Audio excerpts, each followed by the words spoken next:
Hi there, this is Catherine with Unfolded Heart Music. In this video, I'm going to be doing the first part of the walkthrough for the lyre piece Dance of the Sun. I'm going to break this tutorial, unlike previous ones, into 3 different parts because it's going to be a bit lengthy. And for your sake and for mine, I thought it would be better to do it in 3 parts instead of all in one. So in the coming weeks, I'm not exactly sure when, but in the coming weeks, I'm going to be working on that and releasing that for you. So today is part 1. And if you're not familiar with how I do these videos, what exactly is involved, in short, I'm going to be going step by step, oftentimes note by note, through the piece and helping with a variety of things. One is just teaching you what the notes are, Also, giving you some ideas of how to structure your practice in regards to the amount of measures maybe to focus on, or how and when to combine the right hand and the left hand, things of that nature. So if you're somebody who is trying to learn this piece or trying to learn the lyre, but it would be helpful for you to have a kind of instructor to walk it through with you, this is kind of what that's intended for. As I've said in a previous video very recently, this piece, as well as the other Butterfly Dream pieces, by and large, are a bit more difficult than the lyre pieces I've done before. So that's one particular reason I really wanted to do these tutorial videos. But just as a heads up, if this is the first one that you're doing and you've just picked up the lyre, it may not be the best fit for you. I would check out some for Singing with David, or if you don't want the scriptural ones or the vocal ones, any of the Whispers of Beauty. I've done most of those pieces, so that might be something a little bit better to check out. On the other hand, if you want to challenge yourself and do something a little bit more difficult, this might be the perfect fit for you. So just as a little bit of a description of what it is in regards to the level of the piece, and again, if that is where you're at, then great, and if it's not, then some other places that might be a better fit for you. Okay, a few introductory notes. If you've watched some of these videos before, you probably don't need to listen to this, so you can kind of skip ahead to the next one. But one of the main very helpful tools that I will be using in this video, and I use in all the videos, is the sheet music. This is sold in a variety of different forms. You can access it through the link that I'll put in the description. It's through Patreon, but then it links to a couple of different places. So if you want to just buy this one particular piece, that's an option. If you'd like to buy a digital copy of the whole album, all the music pieces, sheet music pieces in the album, that's an option. If you'd like to buy a physical copy, maybe you don't have a printer, or you like just to have it bound in a nice way, that's what I have here. You can see that in some pictures I just posted of that. So that's an option for you as well. So it just kind of depends on what you prefer and what's best for you. But if you'd like to follow along by that, I'm going to be referring to the measure numbers. It will also help, even if you don't have a lot of music theory or can't read music very well, it will help to have a visual just so you don't get lost of where I am. It's certainly not obviously not a requirement, and it's certainly not an absolute necessity, but I'd say particularly on these more difficult pieces, it's going to be easier to get lost if you don't have it. So that's certainly your call, but it's available if it's helpful for you. The next note about the sheet music, just one last point, is that I know it is helpful for a lot of people who don't read sheet music very well to have you can see it a little bit. To have a copy that has what I'm just calling tab on there, what it has is above every note you have the note name and the octave number. And so maybe you have the little stickers above your strings, and you can just match whatever the note is on the sheet music to your string. In case you can't see exactly what I'm doing, or you'd like to slow down, pause the video, make sure you've got your fingers on the right strings. I have that listed as well in all the sheet music. So you've got one clean copy followed directly by one with tabs. Tab, again, meaning that it has the note name and the octave number after that. So that's included in all the lyre music across the shop that I've got. I'm trying to think what else. Of course, this is just a little bit of an aside, but if you'd like to purchase the sheet music or purchase the music album, that is a great way to support the work that I do. So especially if you like these tutorial videos, it's something that I like to offer for free. as I like to offer a lot of things on here for free. But if you have the means and you feel like these are helpful, purchasing the music album in particular, or the sheet music, or both of those, is a great way to show that support. I have them set up in areas where a very large percentage of the payment does actually go to me. So if that's a question for you, know that it does actually support the work that I do and support me personally. Let's see. The last thing that I want to note on this first little introduction of this video is that if there are other songs, particularly on the Butterfly Dream album or on the Singing with David album, where you would like to have a similar kind of tutorial walkthrough, please let me know that. I recently made a little poll. You can only have 4 options, which I didn't realize, but you can only have 4 options. So I've had a couple of people who have voted for one of the songs, and that's great to know. So know that that's on the, if you are on my YouTube page, you go over to the right, and I think it says post right there. You click on that, and it should be the second one from the top. And you can either write in something or a particular song, or you can vote on the 4 that I've listed there. So again, if you like these and you'd like it for a particular song, maybe you're having some trouble with, that'd be great to know. I'd love to do what people are wanting to, the songs that people are wanting to learn. So let me know that in whatever way that's good for you. Okay.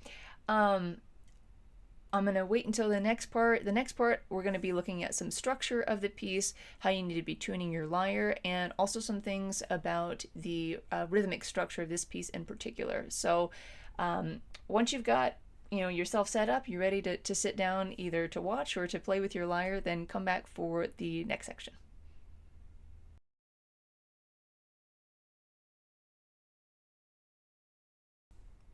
All right, so a couple of things that we need to talk about before we get into the particular notes of the piece. The first thing is, how do we need to have our lyre tuned? Now, for all the pieces in Butterfly Dream album and several of the pieces in Whispers of Beauty, the tuning is all going to be the same. So you won't have to, between songs, change any of the pegs up here. Once you've got it set, you should be good to go. So how do we need to have that tune? What is the key that we are in? We are in, for this particular piece, it's A minor, but it's also the same as C major.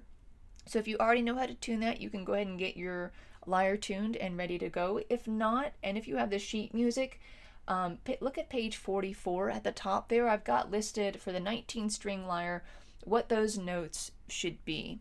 Now, take a note, if you've got a 16-string lyre, you're going to start not on an F, but your lowest note will be a G, G3, and your highest note is going to be an A5. So the difference between the 16 and 19 string is this bottom note here and the top 2 notes up here. All right? So make sure you've got that tuned. I'll just read those out for you for if maybe you don't have the sheet music.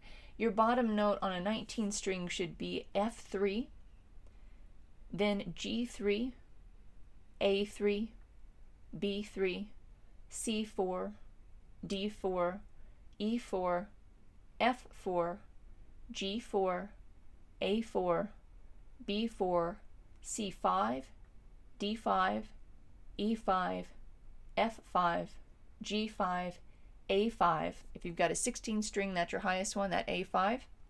If you've got a 19, it'll be B5 and C6. Okay, so no sharps, no flats for this. And that, again, will be the case for all the pieces. So that's the first thing. Make sure you've got everything tuned. When obviously pause the video or whatever you need to do, make sure you got it in tune. I've already done that, so I'm not gonna put you through that on the video. Okay, the next thing I want to do is to talk about the general structure of the piece. I'll leave that there. Okay.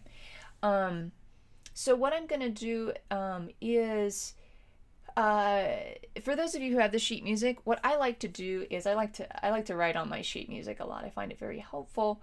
And so what I'm going to do is just read out to you the different sections. If you want to put a little mark, I tend to do just a clean little bracket around the measures, and then write like an A and circle it, B, circle it, those sorts of things. If you just want to make a note on a separate sheet of paper, whatever works for you is good.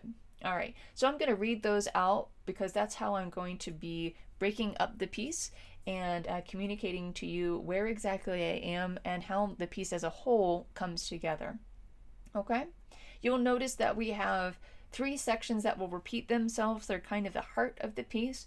Then we'll have one section that's only done once, 2 sections that are also only done once, but they are what I'd call a bridge. We switch to a different key in that spot, and several of the melodic and rhythmic themes are the same as the first parts, but they are in a different key, so there's some similarities there. And then we'll have the end of the piece, which is again similar, but has a little bit of variation to make it interesting at the end.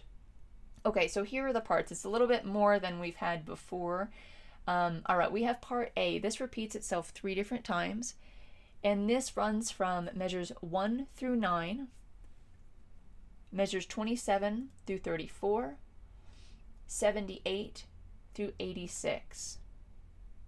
One thing I forgot to note is that I have figured out, very proud of myself, who's not super tech savvy, but I figured out how to make the measure numbers repeat themselves for each copy. So no matter which copy you're looking at, if you're looking at the ones with or without tab, the measure numbers are the same. So I thought that was nice. Okay, so as I read these out, again, it's the same no matter which copy you're looking at. Okay, so that was A, repeats itself 3 different times throughout the piece. Then we have part B. This repeats itself twice. This is measures 10 through 17 and 61 through 68. Part B is followed by part C, which is also played twice. And this is measures 18 through 76.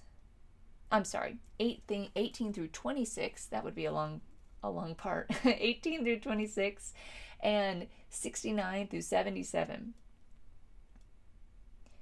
Then we have part D, which is only played once, and that's from measures 35 through 43.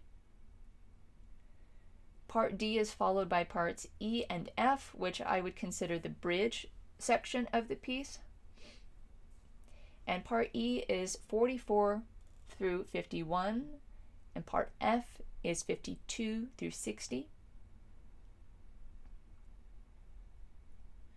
After the bridge is when parts A, B, and C are repeated again, just as a little bit of an aside and a note ahead of where we're at the moment. But then the last section, which is also the end of the piece, is simply measures 87 through 99. 99 being the last measure of the piece. All right. One thing that I like about marking the music like this is that you can see where there's repetition, and as with many of the pieces before, there's repetition within each section. And so sometimes that helps to make it a little bit less daunting, because you realize I've already learned a larger chunk of the piece than I thought. If you've learned one, for example, part A, and you play it 3 times, you've learned 3 times as much as maybe you thought you did. It also just gives a sense of the flow of the piece for your own playing and your own musicality as you walk through it. Okay. All right, the last thing I want to do, and this is, it won't, I was going to say it's going to take longer, but it probably won't, is just something different than I've needed to do for the other ones.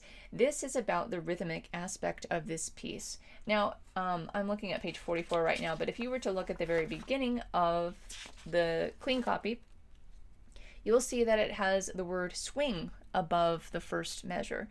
Now, if you already know what swing is and you know how to play it, you can skip this part. But if you don't, I'm going to spend a moment talking that out, because that's what makes this piece a little bit trickier than some other ones, especially if you're just trying to work straight off of the sheet music. Okay, so I'm going to use a metronome. I just have one on my phone. It was just one of those free apps for a metronome, so it doesn't really matter. And it doesn't really matter what you have it set to, just as long as it's a consistent beat. So I've got mine set for on 105. And in short, the difference between what's called straight and swing is usually it's known to be associated with jazz. I don't actually know if that's where it originated. I'd like to know now that I think about it, but that's always been my association and how I've heard it talked about. So it's got a little bit of a different rhythmic feel to it. So straight is is what you normally think of. I'm going to turn this on and just sort of illustrate with my voice how straight sounds. I'm going to sing, not sing, but I'm going to say eighth notes. That's what it affects, is the eighth notes essentially. So in straight, which is not what this piece is, what you normally, how you would normally count it out would be 1 and 2 and 3 and 4 and 1 and 2 and 3 and 4 and 1 and 2 and 3 and 4 and. So you can see that each one, the 1 and 2 and, they have the same amount of time to them. Okay, they're evenly split. The way that swing works, pause that for a second. The way that swing works is it gives more emphasis to the first one and less to the second. So there's almost a kind of drag to it. And this is how it would go. 1 and 2 and 3 and 4 and 1 and 2 and 3 and 4 and 1 and 2 and 3 and 4 and. So I'm going to do those side by side so you can hear it even better. 1 and 2 and 3 and 4 and 1 and 2 and 3 and 4 and 1 and 2 and 3 and 4 and 1 and 2 and 3 and 4. Okay?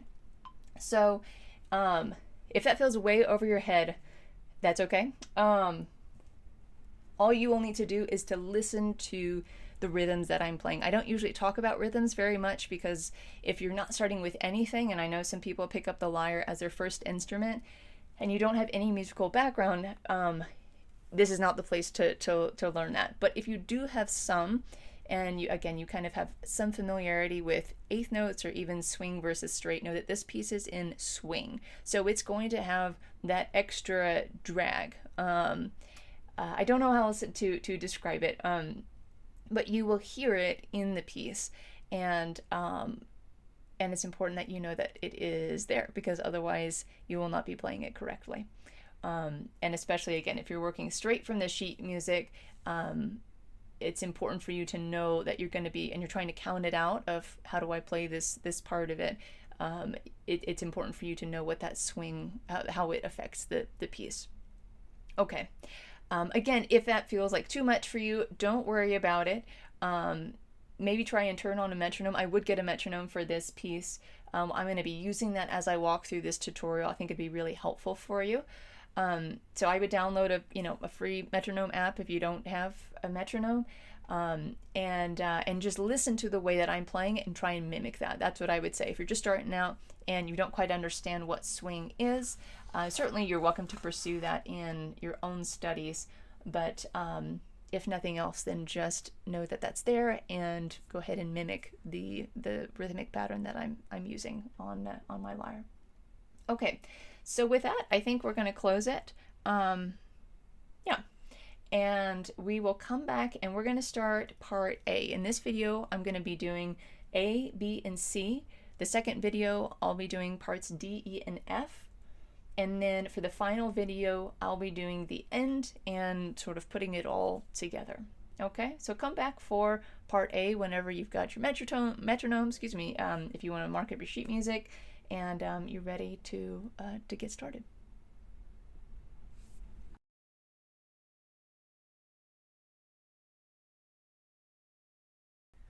All right, we're back for part A. This is going to be measures 1 through 9. Again, it also repeats in measures 27 through 34 and 78 through 86. All right, so I am going to, I usually start with the right hand, then I'll talk through the notes of the left hand, but I am going to do the two hands together a lot. This is because the rhythmic patterns really work together and complement each other with each hand. And I personally find it easier, and I think in the long run it is much better to spend more time with both hands together, especially on a piece like this. I'll point out places of repetition, which is always really nice, and I'm not going to, in previous videos I've repeated them 3, sometimes even 4 times. I'm going to hold off on doing that quite so frequently to make the video a little bit shorter, but of course take it at your own pace. I really expect that people will pause the video, practice whatever it is that I've just played, get comfortable with it, and then, press play and continue moving on when it's good for you. So I will do things in certain sections, but in regards to the pacing of that, that is up to your own initiative and, again, what is the best fit for you. Okay, so let's go ahead and get started. So I want to first look at simply measures 1, 2, and 3. That's going to be our first section here. So we are largely in the key of A minor, which means we're going to be hovering around the A a lot in both hands. With the left hand, I just want to point out real quick one very broad point is that you're going to have your hand in, for most of the piece except for the bridge, it's going to be in one of two places, which is a nice aspect of this piece in regards to doability and playability for you. So the first position is with your thumb on A, that's A3, B3, C4, and E4. Okay? And I would use this fingering where you have your thumb, your pointer, your middle, and then you skip a string and have your ring finger on that top note. I would try to have your hand placed there rather than trying to kind of go like this. You have it on there so that you're ready to go when you need to play those notes. So this is one position with the A. The second position is the exact same in regards to the fingerings, meaning what finger you need to have on what string, and the pattern, the placement where you have 3 next to each other and then you skip one and you have your last one. The only difference is that rather than starting on the A, you're going to start 1 string lower on the G.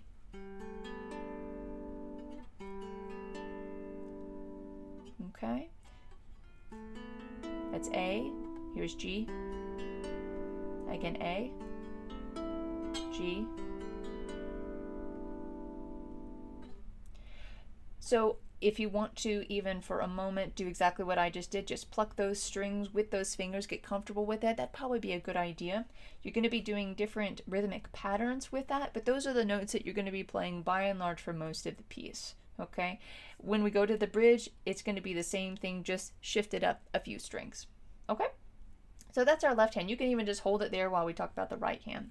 The right hand gets to have a little bit more fun and move around in different places on the upper, higher part of the lyre. And our first notes, let's just, again, I'm looking at measures 1, 2, and 3. I'm just going to talk out those notes without talking about any of the rhythmic aspect of it. So we have D5, we have C5, B4, and A4. Again, I would have your ring finger on that top note on the D, and your middle finger on C. B should be your pointer finger, and A should be your thumb. There's almost no other way you're going to be able to play that without using those 4 fingers. It tends to be the case that our ring fingers feel a little bit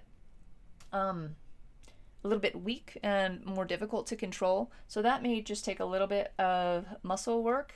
I just mean using it. So if it feels a little bit awkward or feels like it takes more of your sort of brain power to get that finger to do what you want it to do, know that that's very normal. And it does take a little bit of time to get that. Okay. So, oh, excuse me. Okay. Sorry, I messed that up a second ago. So D, C, B, and A. A is repeated, and it's repeated for a 3rd time. The 3rd time it's repeated in measure 2, you're going to not want to use your thumb, but your pointer finger, because you need to go down to the E after that. So we have A4, E4, back up to A4, and then B4. So without even looking at the rhythms, we have D, C, B, A, E, A, B. All right. So the reason I'm just pointing out those notes is so that you can figure out what fingering you want to use. I've already talked about what I would recommend, but just so you can get those strings under your fingers, okay? Now let's listen to the rhythm of this. Again, if you're looking at the sheet music and you see that little 3 underneath the first 3 notes, all that means is that it's a triplet, which means you're going to have 3 notes within 1 beat.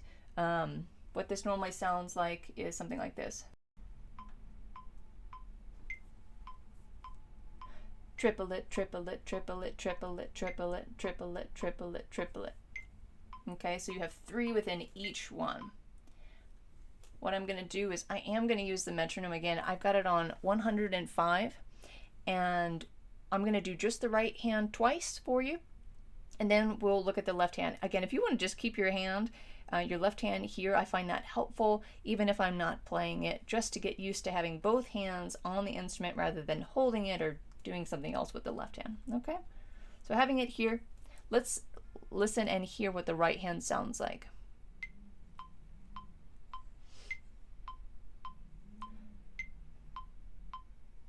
One, two, three.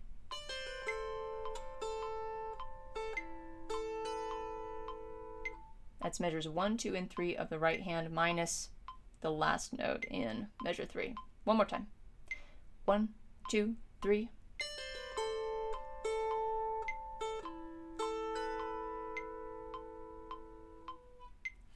Okay.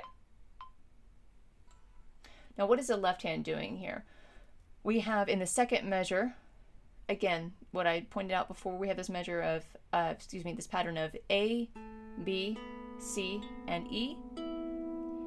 The next measure is going to drop down to the G pattern, where we have G, and then we have something slightly different when we have from G, we go up to B, and then down to A. So practice playing those notes just like you did with the right hand. A, B, C, E, G, B, A. Okay, now what does this sound like with the metronome? I'm going to actually slow this down to 100 here. We'll do it once with just the left hand, and then I'll do it twice for you with the hands together. So here's the left hand, measures 2 and 3.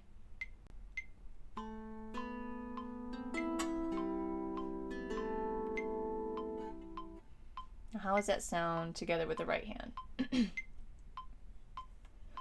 1, 2, 3.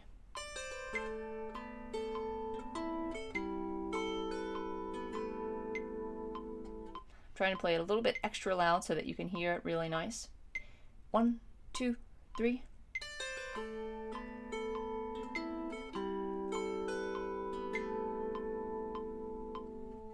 Okay. Let's pause that for a moment. So that's measures 1, 2, and 3. That's the first line already.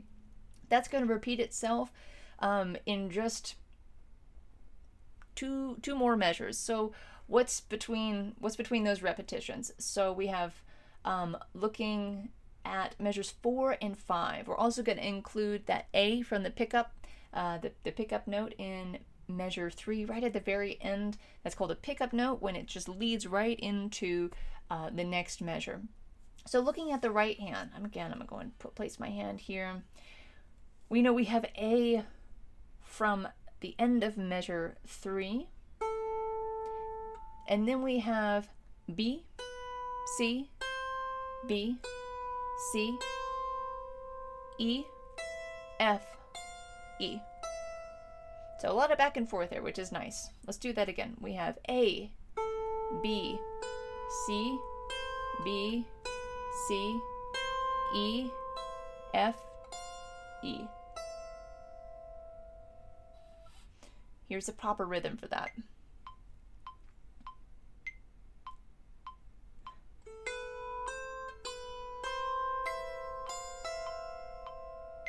One more time. 1, 2, 3, 4.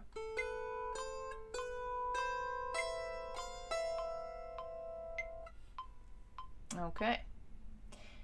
The left hand, what does the left hand look like? In measures 4, we have we were on the G in measure 3. Now we're going to move back up to A. Is going to happen a lot. A, G, A, G, A, G. Okay? So we have something very similar as what we've already had.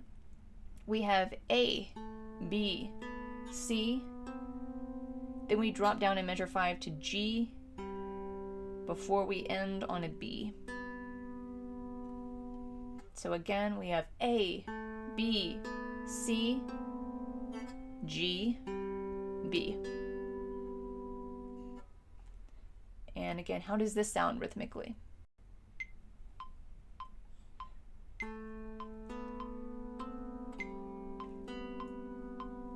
One more time on that left hand.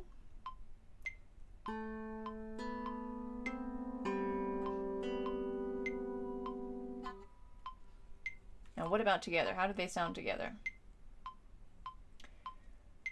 1, 2, 3, 4.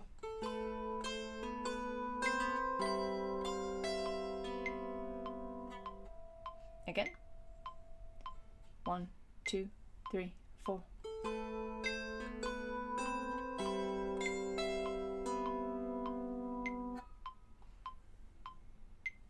Okay, so we've got measures 1 through 5 already down. All right. I left out that triplet on the end. I tend to do that a lot in pieces where I have a pickup, either note or groupings of notes, and that goes kind of in the next phrase. So if you look at starting at that triplet in measure 5, if you look at 5, 6, and the first half of 7, that's exactly the same as the beginning of the piece. So what I would recommend to do now on your own is, once you've got what we just have done together, put those pieces together. So I would start trying to put measures 1 all the way through 7 together, and you could even loop it because it repeats itself. You could do the first part of what we did, 1 through 3, together with 4 and 5, and then loop it back around, 1 through 3, 4, 5. And you just play that as a solid loop, because you're going to need to transition to each other, to those different parts throughout this part A. So that's one recommendation. I'm not going to go through that again, but I am going to go ahead and finish off part A. All right? And this is going to be the pickup note to measure 7. In measure 7, but it's a pickup note to 8. And we just have measures 8 and 9, and then we're done with part A. And again, this repeats itself 3 times, so it's kind of the heart of the piece. We also have it in the bridge, this same, almost the same notes and rhythmic structure, just a couple of notes higher in there. So let's look at 7.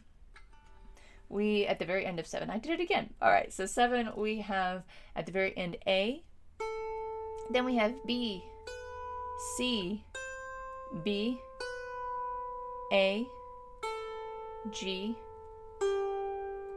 B, A.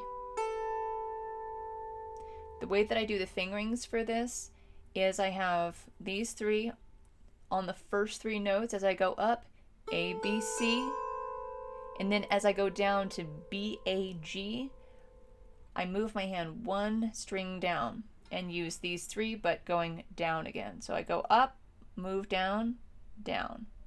Okay? So A, B, C, move down a note. B, A, G.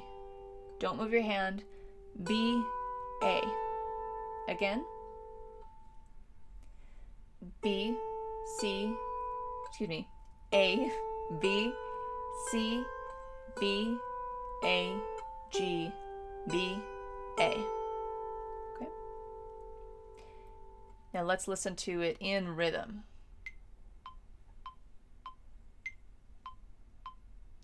One, 2, 3, 4.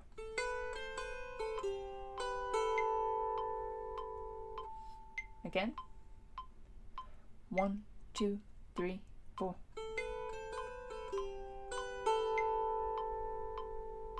I realized that I misspoke on the fingering.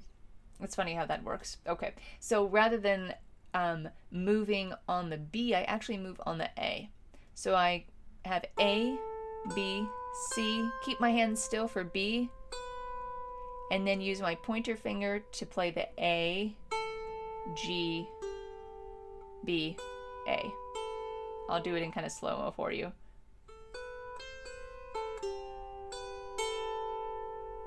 One more time.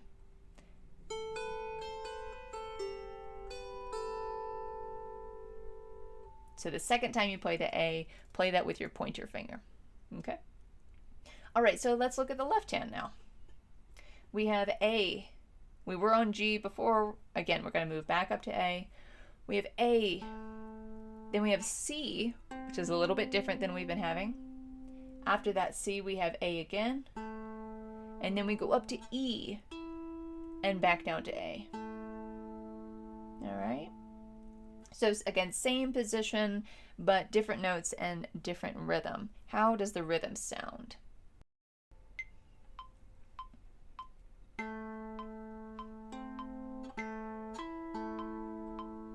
One more time.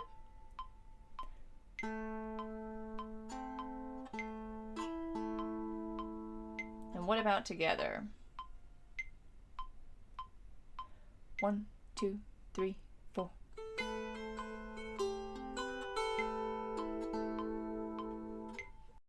One more time.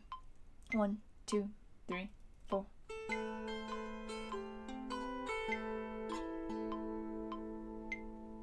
Okay.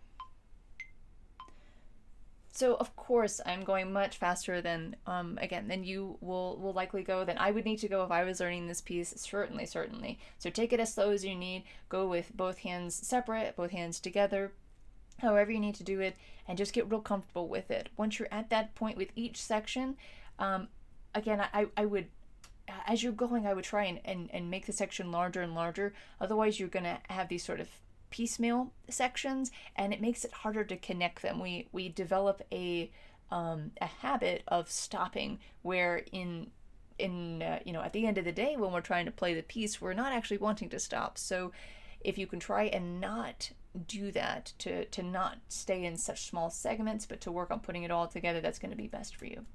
So I'm going to play part A just once all the way through, and then we'll pause and we'll get into part B in the next section. All right, so let's do part A all the way through, again with a metronome on 100.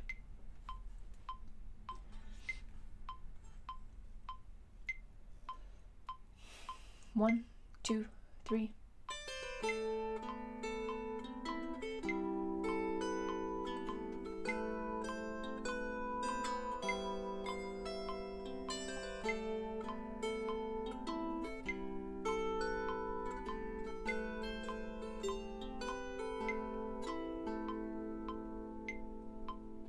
Awesome. Okay, work on that, and when you're ready, come back for part B.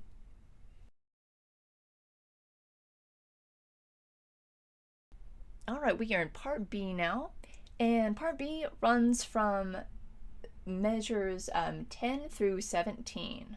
10 through 17. It again repeats itself in measures 61 through 68, but we will get there later. So if you're here, you've already gotten part A, and that's probably the hardest part, is just getting started, especially with those triplets down there. Using that metronome helps you to get that nice and even, nice and straight, and to have some good control over your fingers and in what they're doing. And by control, I definitely don't mean tight. Stay very relaxed, very playful, but sometimes it takes some time for our mind and our fingers to actually cooperate and coordinate with each other. So, all right, so part B. One thing before we actually jump into the notes is, if you've got a 16-string lyre, this is a part where we have some venturing into these top two strings up here, that B and C. Okay, and so I will tell you what those are. I will make sure that you understand what the rhythms are for that. The rhythms are actually the same as they are if you have a 19-string, but I'm not going to play it through there for a number of different reasons. But if you want some particular help with that, just let me know, and we can sort of figure something out. So I'm going to stay with the original. This is something I'm going to do throughout these videos. But again, I will tell you what those notes are. I'll make sure that you know how they sound, and make sure that the rhythm is clear. Okay, so let's go ahead and take a look at that. So if you're looking at the sheet music, the notes with the parentheses around them, in case you didn't quite understand this, the notes with the parentheses around them, those are the ones for the 16-string lyre. Now, if you want to be really creative and you want to play, the chord that's actually there, sometimes it's going to work. Sometimes it's definitely not going to work because I didn't write it as a chord. I wrote it as a separate, a totally distinct melody, and wrote it for its own sake. So a lot of times it's going to be, either a fifth below or a third below, so it would sound nice as a chord, but I didn't write it that way. So if you want to do that, just know that you may need to make some adjustments because it may not sound good all the time. So, okay, I'm up again, put my hand on the A spot because I know that's where we're going to start off, but let's focus on the right hand. So we ended sort of down here with the, right in these notes, right here. This section is featuring the higher range of the instrument. So we have in E5 as our first note, and actually use your thumb for that. You're going to go from E to A, back to E. For your 19 string, I'm just going to do that and then I'll circle back and do 16 strings. So again, we have E5, A5, E5, B5, E5, C6, B5, A5. We're going to pause there for right now. We're going to just do just those two measures. Then we'll take the next two measures on. Okay. If you've got a 16th string, these are your notes. Again, E5, A5, E5, that's all the same. And then rather than a B, you're going to have a G5, E5, F5, E5, D5. Okay? So those are your notes. Here is the rhythm for the right hand. I'm just going to stick with 19th string from here on that. Okay, here we go. What does this sound like? 1, 2, 3, 4.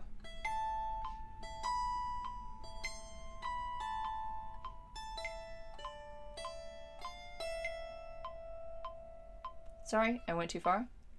That's what the next section sounds like on the right hand, but let's just do just the right hand for those first two measures. My apologies. 1, 2, 3, 4.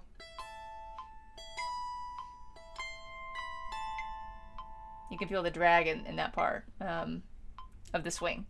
Okay. So that's the right hand. It's you can tell we're staying with that E5. You want to just leave your thumb on that.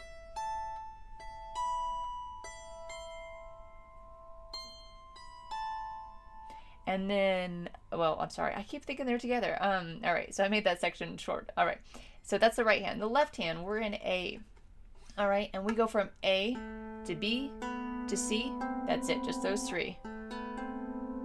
The next measure, measure 11, we scooch on down to G, and then we go up to B. So again, that is A, B, C, down to G, up to B. The rhythm for this is a little bit more simple than it's been in previous measures.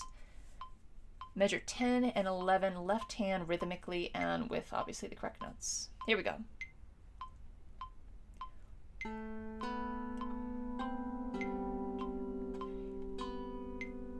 One more time.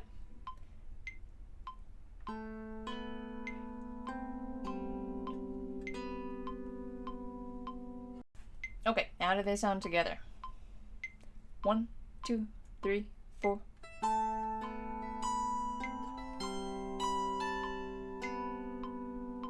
One more time. 1, 2, 3, 4.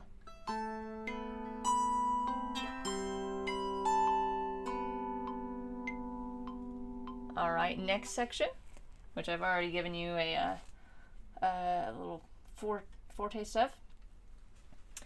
If you have a 19-string lyre, you are going to repeat the A that you ended on. Okay? A. Again, back down to the E, D, E, F, E. Now that little line between the two E's in measures 12 and 13, all that means is just hold that note, okay? So again, that is A. I use a 3, my middle finger, and then my pointer finger for the E after that. So A, E, D. You want to make sure you've got at least 2 fingers coming down, otherwise you won't be able to get that. So A, E, D, E, F, E. If you have a 16 string, you would have ended on a D. You will also repeat your note. So that's a D, and then everything else is the same. So we have D at the end of 11, and then E, D, E, F, E. All right.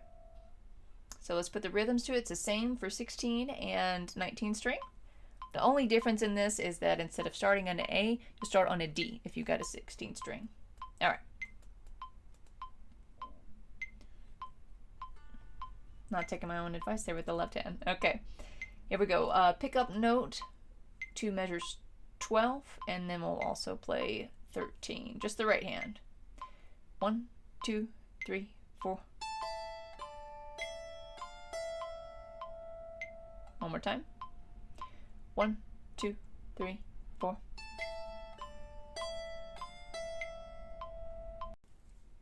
Okay, so let's take a look at the left hand now. We ended on a B. I'm sorry, that's not a B. That's an A. We ended on the B. Here we go. We want to go to an A.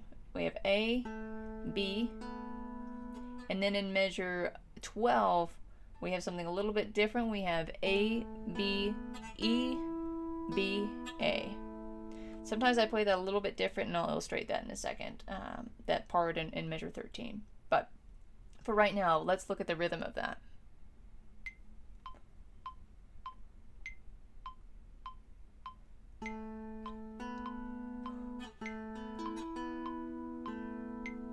Again.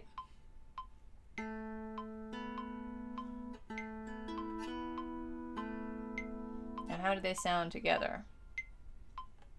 Again, this is measures 12 and 13. Okay. 1, 2, 3, 4.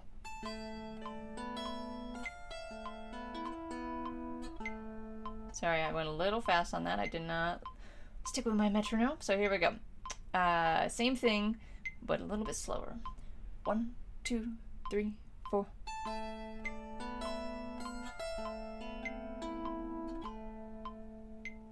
One more time. I did my alternative. Sometimes I'll do A, B, C, E, and then back down to B. But let's stay with the sheet music. So one more time. Measures 12 and 13. 1, 2, 3, 4.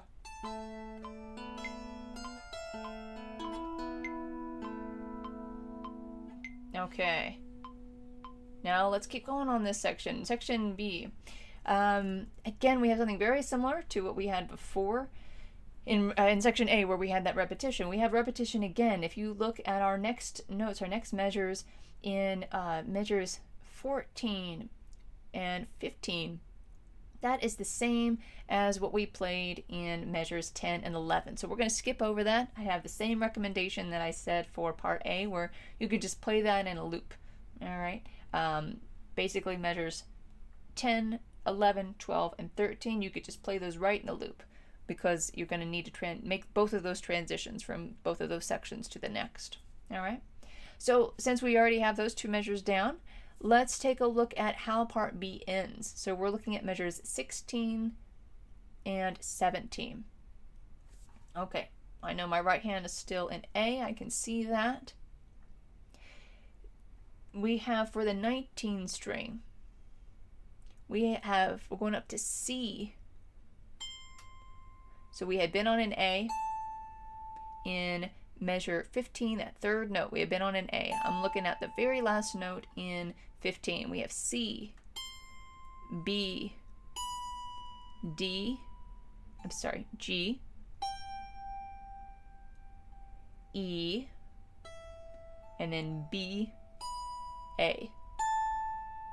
Just a little note on measure 16. You'll notice that usually it's the case that the parenthetical notes, the notes for the 16 string, are lower than the 19 string, which makes sense because the 19 string has higher notes. But because of the musicality of it, I've changed that a little bit on that third note. Notice that the correct note for the 19 string is the lower note. It's the E5. So let me go through that again. We have the pickup note starting at that last note in 15. We have C, now we're in measure 16, B, G, E, B, A. If you've got a 16 string, you would have just ended on a D in measure 15. Then your pickup note is F. Then you play E, D, then up to G. Then you have E, and you'll end on A. So again, that is F, E, D, G, E, A. Okay? Okay, how does it sound rhythmically for that right hand? I'd start with your forefinger, that's your ring finger, as you travel down there. And I would not move your hands a lot on this one. So rhythmically, here we go. 1, 2, 3, 4. One more time. 1, 2, 3, 4. Okay, now the left hand. What do we have going on in the left hand here? We have actually almost essentially the same as we did previously in measures 12 and 13. And this actually has the alternative little spot in measure 17 that I was speaking to in measure 13. So again, it really is exactly the same. So we've just come from B. We'll have A, B, and then in measure 17 we have A, B, C, E, A. Here's how it sounds rhythmically.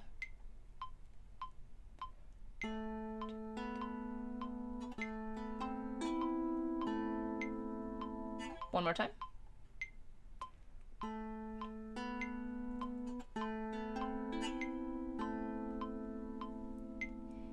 Now, if you want to play measures 13 and 17 the same, that would probably be my recommendation. My recommendation actually. But maybe you want something slightly different, and so that's why I decided to leave it a little bit different there.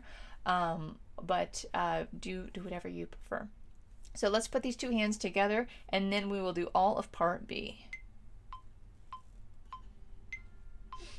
So we are just doing 16 and 17 right now.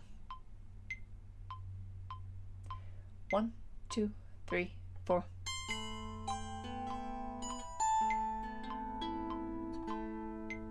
One more time. 1, 2, 3, 4.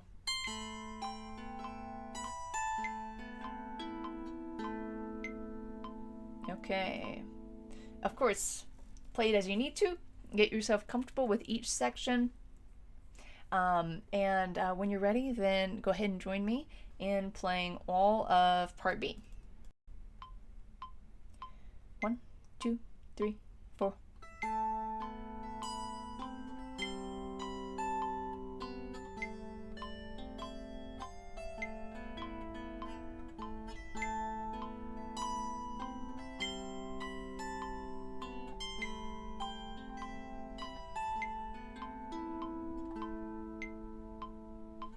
Okay, and that is part B.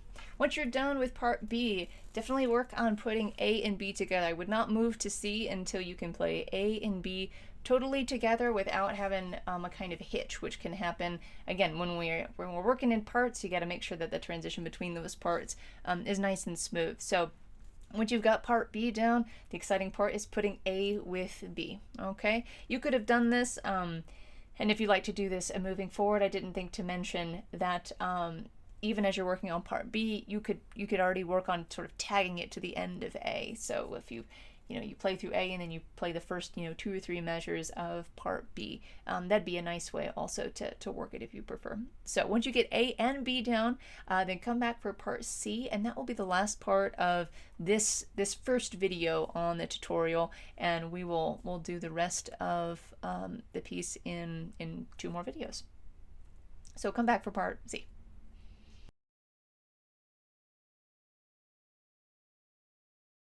Okay, you're back for part C. If you are at this point, then you've learned quite a bit of the piece. A, B, and C are the most repeated sections in the song, and so once you've got those down, you have a vast majority of the song done, just as a kind of hopeful note for you. Okay, so part C, it runs from measures 18 through 26 and also 69 through 77. We're going to be working just on that first one for right now. And let's take a look at it. Again, I'll do the same thing I did before in regards to, I think we only have 2 notes. Yep, it's 2 notes that are different between the 16 and 19 string, and I will mention those when we get to them. The first note is actually that note, and then it repeats itself, so that's the only difference. But let's look at it right hand for the 19 string. We're looking at the pickup note for measure 18. All right, so we start with a B. Then we have A, we then have E, A, G, and D. So again, B, A, let me do that again, that's B, A, and E. Then we have A, G, and D. That was not very good. There we go. You can see that we're basically stair-stepping it down. We have this first phrase, then we have the second phrase. Okay? So again, that's measures 18 and 19 for you. If you've got a 16 string, you're going to not start on a B up here because you don't have that. You're going to start on the G instead. So you have G, A, E. And then you'll have the same thing, A, G, D. Okay? So let's just stick with those 2 measures. Let's put it with a proper rhythm. 1, 2, 3.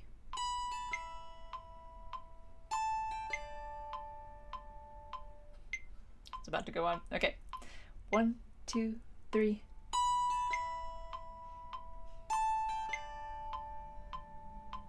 Okay, that's the right hand. Now the left hand for this piece just kind of walks it up on A and G. So we have A, B, C, E, and then same with G, G, A, B, D.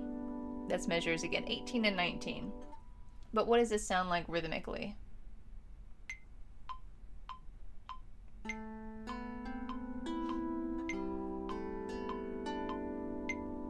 Okay.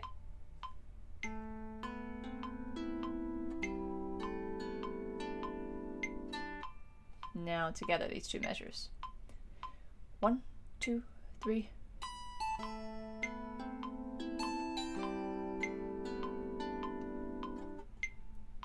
One, 2, 3.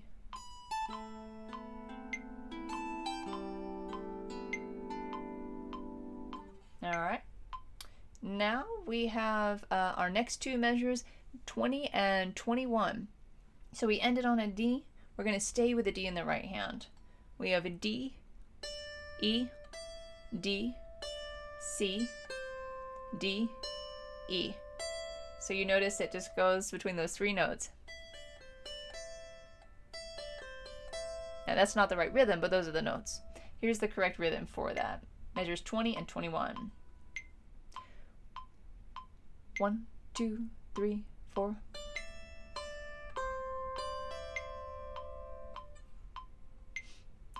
One, two, three, four.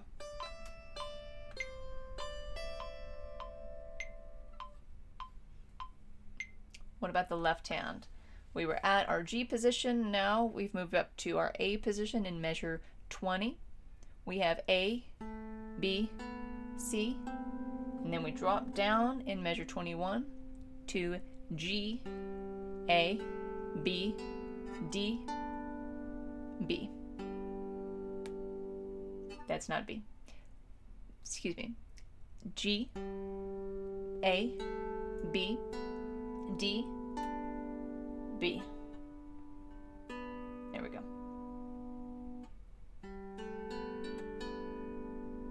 So let me talk that through one more time. That was a little hairy there. So measure 20, the notes are A, B, C, 21, G, A, B, D, B.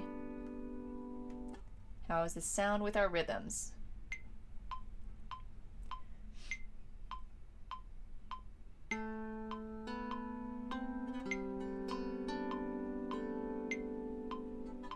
Again.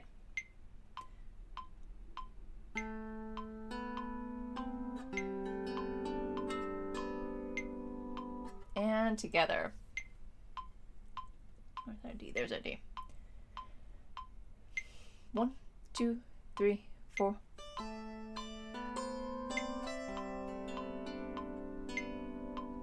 Again. 1, 2, 3, 4.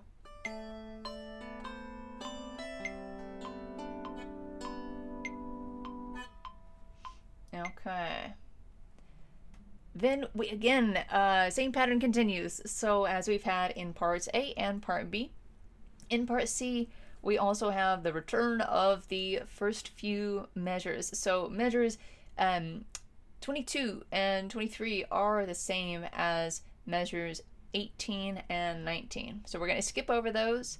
Again, practice from the beginning of the section to or through measure 23. Minus the pickup note probably, and then let's take a look at what we have in store for 24 and 25. If you look at it compared to, this is measure 24, compared to 20, you'll see that it is almost exactly the same. It is the same except for those last notes. So rather than going to the D and E, rather than going up, which kind of gives a continuation, a sort of signal to the ear that it's going to continue, you're going to go down and land on that A, which says this is the end of the phrase. We're going back to our kind of root note. So let's just touch on that part. So again, this is what we just did. We have D, E, D, C, and then rather than going up, we're going to go down to B and A. Here's the proper rhythm for that. It's the same as before, but here's with those new notes. 1, 2, 3, 4. One more time. 1, 2, 3, 4.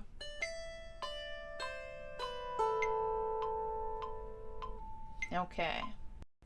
Okay, for our left hand, in measure 24, it's the same thing as what we had before. So that's A, B, and C, same rhythm and everything. And then we have a nice little kind of, I was going to say a groovy thing. Maybe that's super cheesy, but it is kind of groovy. For measures 25, and then it ends on 26. So what do we have there? We actually don't move back to a G. We stay in A. So, we've just come off of the A, B, C. We go back and we do also A, B, C, and then B, C, A. So measure 25, again, this is A, B, C, B, C, A. Here's the proper rhythm for both of those measures, 24, 25, and 26.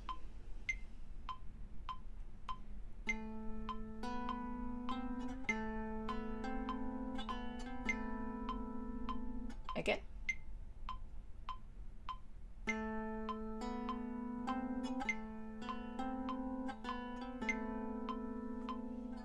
Now, how does this section sound together? Just those same measures, but with both hands. 1, 2, 3, 4.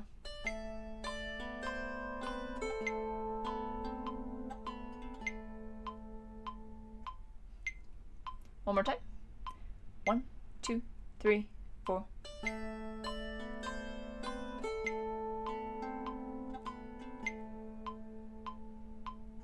Okay. Once you are there and you feel quite comfortable with all those sections, we're going to put all of section C together. And then, of course, my encouragement for you is to put A, B, and C all together after that. But for right now, let's just start with both hands together in section, the entirety of section C. This is, sorry, that was a little premature. This is measures 18, 18 through 26. So here we go.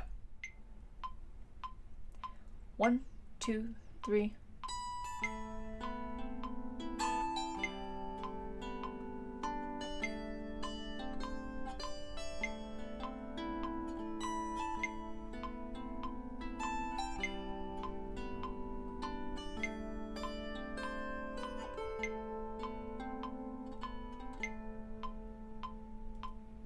Okay.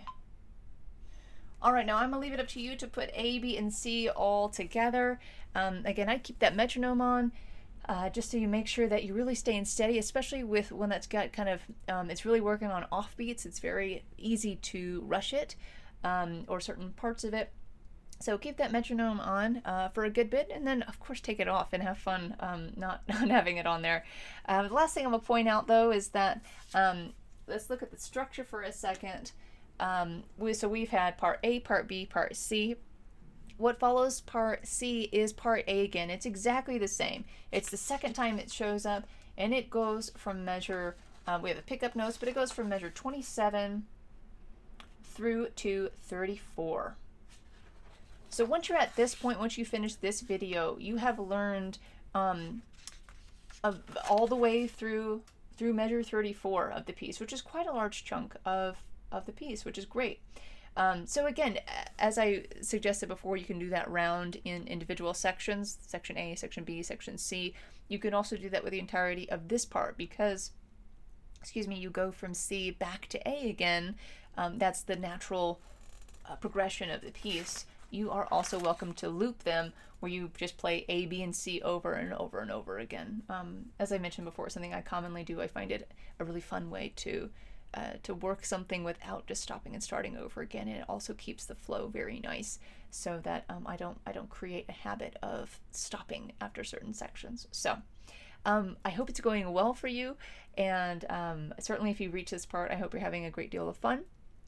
And it will get easier as you go if you're struggling with it. In the next video, I think I'm going to do sections D, E, and F, and that will largely be the bridge. There's another non-bridge section that precedes the bridge, but that's what I'm gonna do for the second video, and then again in the last video I'll do the very last part of the song, and we'll put it all together. So again, if you have recommendations for things to do in these videos, and recommendations or suggestions, requests, that's the word I was looking for, requests for other songs to do in the Butterfly Dream or Singing with David albums, then put those in a comment, send them to me in an email, whatever is best for you. Yeah, I wish you all the best. Thanks for watching, and I hope it is of help to you. I hope you're having a joyful and a blessed time. Thank you so much. God bless.